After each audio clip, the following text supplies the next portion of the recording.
అందరికీ నమస్కారం. వీడియో చూడడానికి ముందు ఒక చిన్న లైక్ చేసి శ్రీమాత్రే నమః అని కమెంట్ చేయండి. పూజకు పనికిరాని పుష్పాలు. దేవుని పూజలో ఖచ్చితంగా పువ్వులు ఉండాల్సిందే. అయితే మనం ఇంట్లో దీపారాధన చేసేటప్పుడు కొన్ని రకాల పూలను మాత్రం దేవుని పూజలో ఉపయోగించకూడదు. పూజకి పనికిరాని పుష్పాల గురించి ఈ వీడియోలో తెలుసుకుందాం. బంతి పూలు చాలా అందంగా ఉంటాయి. ఇంట్లో ఏదైనా శుభకార్యం ఉంటే తప్పనిసరిగా బంతి పువ్వులు ఉండాల్సిందే.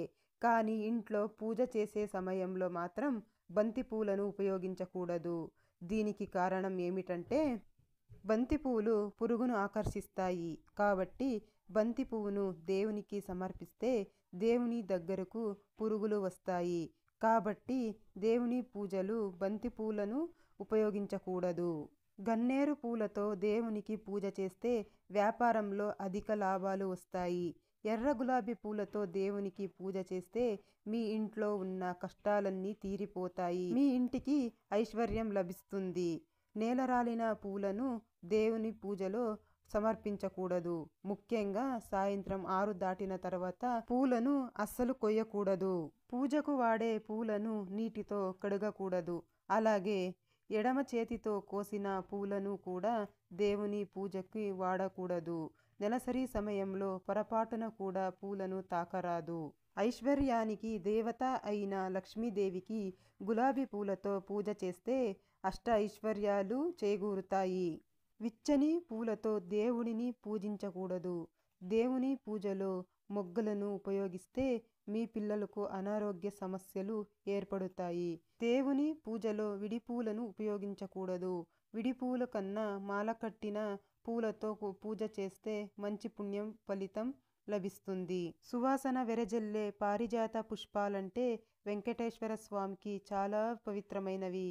కాబట్టి ప్రతి శనివారం రోజున పారిజాత పువ్వులతో వెంకటేశ్వర స్వామిని పూజిస్తే స్వామి మనకు మంచులాగా కరిగి మీ ఇంటికి సిరి సంపదలను ప్రసాదిస్తాడు. అలాగే జిల్లెడు పూలతో శివుడిని పూజిస్తే తొందరగా కరుణిస్తాడట. కష్టాలు తొలగిపోతాయి. మహాశివుడిని మారేడు దళాలతో పూజించడం వల్ల కోరిన కోరికలు వెంటనే తీరిపోతాయి. దేవుని పూజ కోసం పువ్వులు కోసేటప్పుడు చెప్పులు ధరించకూడదు. పూజలో వాడే పువ్వులు క్రిందకి వంగి ఉండకూడదు. మల్లెపూలతో దేవునికి పూజ చేస్తే మీకు అనారోగ్య సమస్యలన్నీ పరిష్కారమైనట్టే. మంచి ఆరోగ్యం ప్రాప్తిస్తుంది.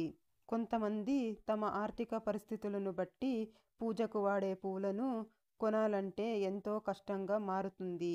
కాబట్టి మనలో చాలామంది పక్కింటి చెట్టుకున్న పుష్పాలను కోసి వాటితో పూజ చేస్తారు. కానీ ఇలా అసలు చెయ్యకూడదు. ఒకవేళ పక్కింటి వారి పువ్వులను కొయ్యాలంటే తప్పనిసరిగా వారి అనుమతి తీసుకోవాలి. వారికి తెలియకుండా పూలను కోస్తే మీరు చేసే పూజలకు ఎటువంటి ఫలితం ఉండదు. పక్కింటి వారి పువ్వులను కోసి పూజ చేస్తే మన పూజలో సగం పుణ్యం వారికే చెందుతుందట. కాబట్టి పూజలో దేవునికి పెట్టే దేవుని పూలను మన ఇంటి దగ్గర పెంచుకోవటమే మంచిది. లేదా బయట కొనుక్కున్నా పర్లేదు. చెట్టుకున్న పూలన్నీ కొయ్యకూడదు. సగం పూలు చెట్టు మీదే ఉండాలి. పూజకు వాడే పూలను కర్రతో దులపకూడదు. క్రింద పడిన పూలను కూడా దేవునికి పెట్టకూడదు. పూజలో అన్నిటికన్నా ముఖ్యమైనది దీపారాధనకు వాడే నూనె.